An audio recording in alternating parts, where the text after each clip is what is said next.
A paz do Senhor Jesus, a todos os alunos que estão nesse novo ciclo no Instituto Teológico ADECONAF, Assembleia de Deus Firmada na Fé. Eu sou o evangelista Sérgio, estamos ali lecionando o curso e antes de qualquer coisa, sejam muito bem-vindos, né? Nós não podemos ter esse contato pessoal, né? Essa aula presencial, como nós fazemos todas as terças-feiras, mas dentro do projeto do curso online, nós iremos disponibilizar a matéria para vocês em forma de videoaula. Bom, eu ainda, como vocês viram aqui, eu não estou ainda com a minha lousa, com o meu quadro, mas logo mais nós estaremos providenciando e eu tenho certeza que nós iremos ter esse contato à distância de forma mais produtiva. Então hoje nós vamos fazer essa aula, né, essa videoaula. Na próxima aula nós teremos um quadro, uma lousa aqui atrás, para que possamos escrever, passar algumas informações para que vocês possam estar anotando também. Bom, a nossa aula de hoje, ela se encontra a partir da página 7 aí da sua apostila. Na página 7, logo no final dela, onde nós iremos entrar no assunto sobre a seita dos Mormons, né? Quem são os Mormons? Como fundou-se o mormonismo atual? Enfim, diante disso, antes de qualquer coisa, eu gostaria de lembrar a vocês que nós estamos estudando seitas e heresias, né? Eu poderia estar falando também usando uma outra terminologia chamada de heresiologia, que é o tema que foi escolhido para essa matéria que nós estamos estudando. Também eu poderia colocar como apologética cristã.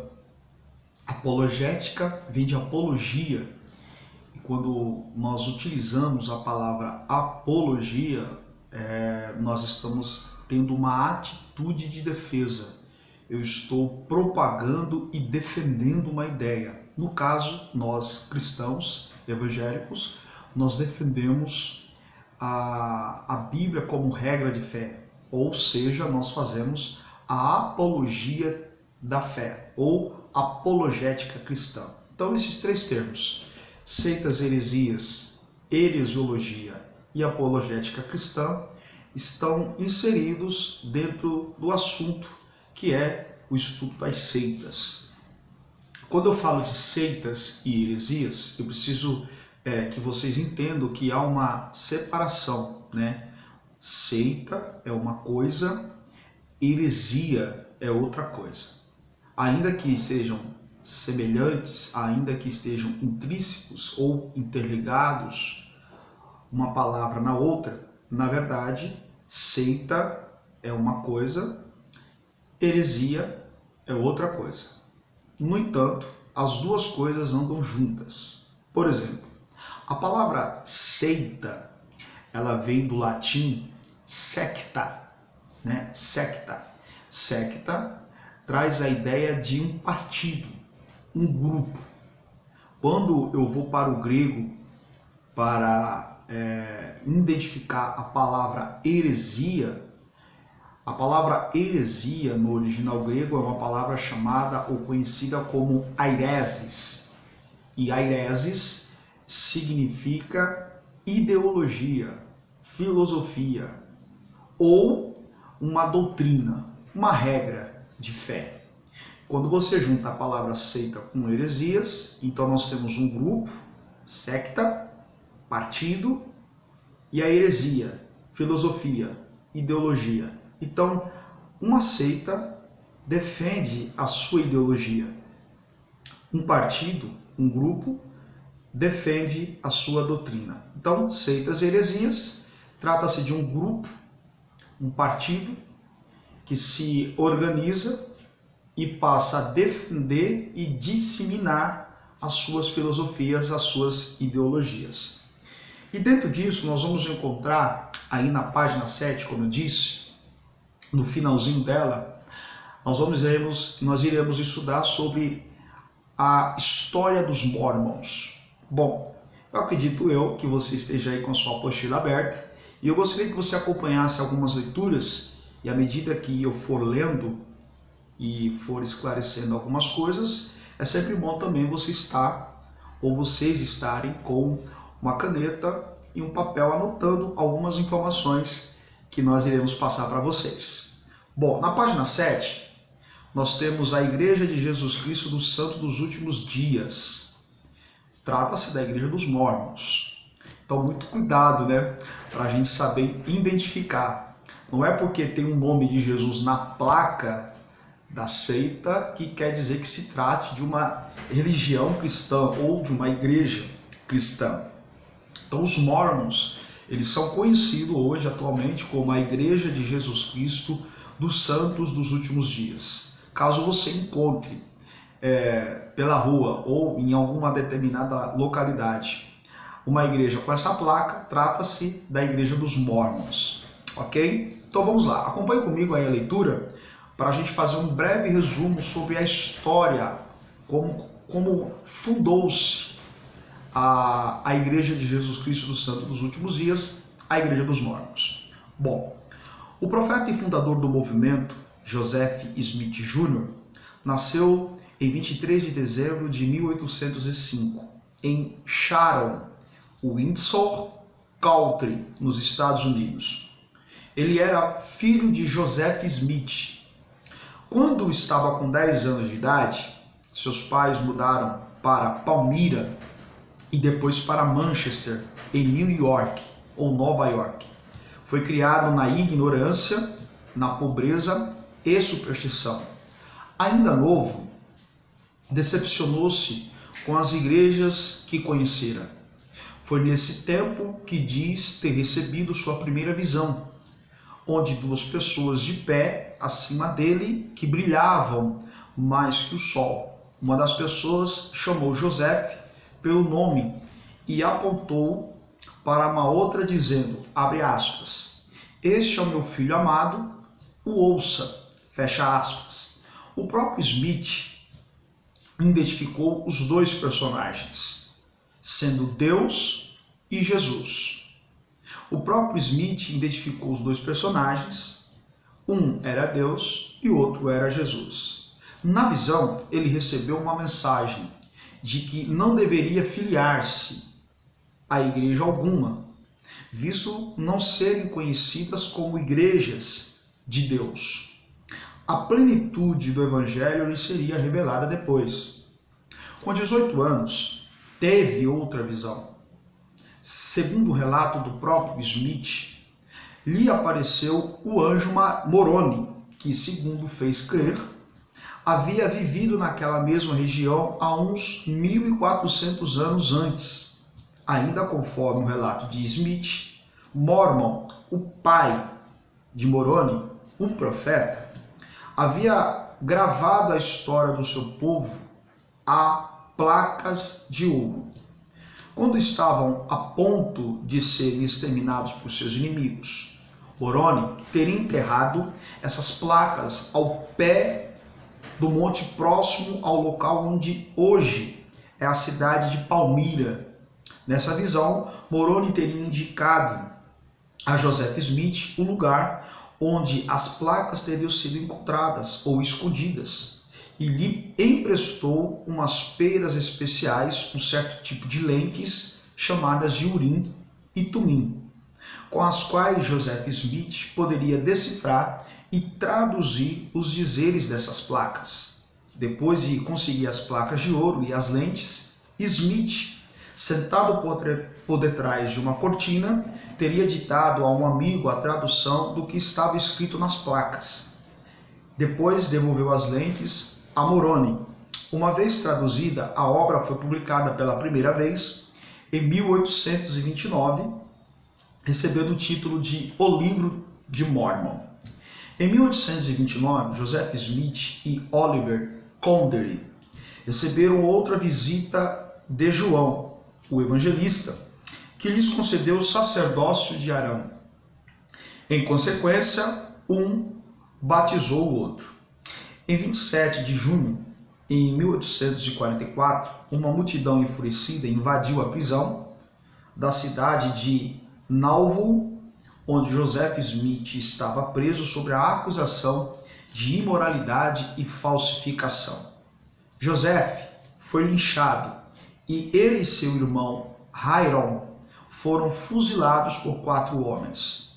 Alguns apóstolos já escolhidos por Smith antes de sua morte disputaram a liderança da seita, que se dividiu em 5 ou 6 grupos. O maior grupo seguiu Brigham Young. Esses grupos foram as raízes da atual Igreja de Jesus Cristo dos Santos dos Últimos Dias. Young morreu no dia 29 de agosto de 1877, deixando 28 mulheres e 56 filhos. O terceiro líder foi John Taylor, que possuía 7 mulheres e faleceu no dia 25 de julho de 1887, sendo sucedido por Wildor Hondorf. Esse declarou em 1890 proibida a prática de poligamia por causa das leis da época. Hondorf morreu aos 84 anos e foi sucedido por Lorenzo Snow, que faleceu em 1901. Houve outros líderes do movimento no decorrer da história. Recentemente, o atual presidente dos Mormons é um homem chamado de Spencer Kimball, de 83 anos, que através de uma revelação disse que a partir de então negros poderiam entrar no céu. Bom, nesse relato, nesse resumo sobre a história dos primórdios da Igreja dos Mormons, eu gostaria de pontuar alguns pontos. Primeiro, Joseph Smith Jr., ele é o fundador da seita que se conhece por nome de Mormons. Você deve ter ouvido e lido comigo que esse homem, na verdade era um jovem, ele ficou decepcionado com as igrejas da sua época. Ele era filho de um cristão e logo no seu início da sua adolescência, ele ficou decepcionado com as igrejas em volta de si. Bom, onde será que eu já vi isso? Você já ouviu falar na igreja dos desigrejados ou os desigrejados? Aquelas pessoas que acabam não se filiando a nenhuma igreja e acabam montando dentro dos seus lares a sua própria igreja? Pois é, isso era Joseph Smith Jr. Bom, deixa eu abrir um parênteses. É claro que todas as propostas de evangelho, elas são válidas, mas há algumas propostas de evangelho que, de fato, não corresponde com aquilo que está nas Escrituras. Eu me lembro de um texto, e aí eu quero que você anote, Mateus capítulo 24, versículo 4, após os discípulos perguntarem para Jesus acerca dos sinais do fim do mundo, Jesus começa a responder essa pergunta dizendo que, olha, haverá um tempo em que muitos vão dizer que Jesus está aqui e que está ali, e que muitos virão em meu nome se passando por mim. Acautelai-vos e que ninguém vos engane. Bom, o que Jesus de fato estava querendo dizer? Jesus, ao responder à pergunta dos discípulos, vai dizer que, olha, um dos sinais da volta de Jesus Cristo, da volta de Cristo, seria algumas propostas de evangelho que não têm a sua essência no Cristo. Então esse é um ponto. Joseph Smith, ainda no início da sua adolescência, decepcionou-se com as igrejas. E nessa decepção, ele teria recebido uma suposta visão ou uma visitação de um anjo. E esse anjo, segundo o próprio a própria biografia de Joseph Smith, esse anjo teria por nome Moroni. Esse anjo Moroni, ao se revelar para Joseph Smith, orientou a ele não se filiar a nenhuma outra igreja, porque todas as igrejas estavam erradas, haviam se afastado do verdadeiro evangelho. Ponto. Eu quero abrir um outro parênteses. Toda seita, ela foi fundada a partir de uma suposta visão ou de um recebimento de um suposto novo evangelho. Com Joseph Smith não foi diferente. E aqui você deve ter notado que trata-se de uma seita exclusivista, ou seja, os seus adeptos são proibidos de frequentarem qualquer outra igreja, porque caso qualquer um deles frequente uma outra igreja, eles são considerados impuros ou deixarão de ser salvos. Então, no caso aqui, o anjo Moroni orientou a Joseph Smith a não se filiar a nenhuma outra igreja. E isso virou uma regra, virou uma doutrina mormon. A seguir, em uma suposta segunda visão, esse anjo Moroni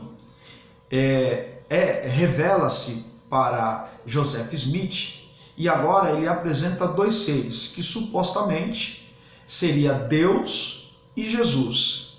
Deus e Jesus teria dito para o anjo Moroni que Joseph Smith era o filho amado, e a ressalva é: a ele escutai, a ele ouvi. Fecha aspas. Bom, aqui nós temos um outro erro gravíssimo, né? Na suposta visão de Joseph Smith, Deus e Jesus estava dizendo que Joseph Smith era o filho amado, a ele escutai. Ou seja, nesse caso, ao invés de, quando você pega Mateus capítulo 3, versículo 16, o próprio Deus vai dizer, no batismo do seu filho Jesus, nas águas do Rio Jordão, que Jesus é o filho amado. E aqui há uma inversão. Aqui não é Jesus o filho amado, mas sim Joseph Smith, o filho amado. E nesse momento, esse anjo Moroni também revela a Joseph Smith, aonde estaria as duas placas de pedra que 1400 anos antes, quando Moroni, que ali é um anjo, conversando com Smith, mas 1400 anos, esse suposto anjo chamado Moroni teria vivido na cidade de Palmira, aonde residia Joseph Smith. E ali, o seu pai, o pai do anjo Moroni, um homem chamado Mormon, ele teria recebido duas placas de pedra contendo um novo evangelho. E por causa de uma perseguição na época, os dois foram mortos, e antes de morrer, Mormon havia escondido essas duas placas de pedra. Mas agora, 1400 anos depois, Moroni se revela a Joseph Smith, ponto local onde estavam essas duas placas de pedra. Ao descobrir onde estavam essas duas placas de pedra, Joseph Smith escreve, copia o que está escrito ali, e ali nasce o livro de Mormon, com algumas regras e doutrinas bastante confusas que nós iremos ver no próximo vídeo.